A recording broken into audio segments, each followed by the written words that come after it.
অনেকেই হয়তো জানে না তানজিলার ছেলে হবে না মেয়ে হবে। আমি কিন্তু বুঝেই ফেলেছি তানজিলার কিন্তু ছেলে বাবু হবে।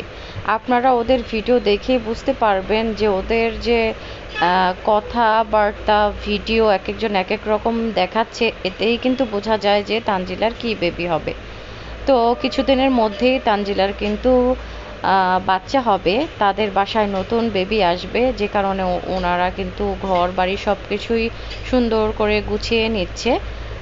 আর অনেকেই জিজ্ঞেস করছে যে মিমের আগে বাচ্চা হবে, কিন্তু মিমের বেবি তানজিলার বেবির বাচ্চা হওয়ার পরেই হবে। তো খালা ভাগ্নির একসাথেই বাচ্চা হবে একই মাসে, হয়তোবা কিছুদিন আগে পরে এরকম হতে পারে। তো তানজিলা কিন্তু মোটামুটি অনেকটাই সুস্থ আছে, কিন্তু মিমের সেকেন্ড বেবি, তারপরও মিম এমন অভিনয় নাটক করছে মনে হচ্ছে যে মিমের ফার্স্ট টাইম বাচ্চা হবে। যাই হোক, এরকম যদি নাটক তানজিলা করতো তাহলে আমার কাছে মনে হয় একটু দেখতে ভালো লাগতো।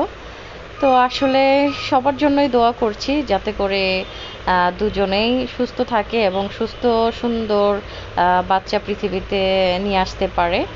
তো এখন আমি দুপুরে রান্না বান্নার প্রিপারেশন নিচ্ছি। এই ছিল ছোট্ট একটি ভিডিও। আল্লাহ হাফেজ।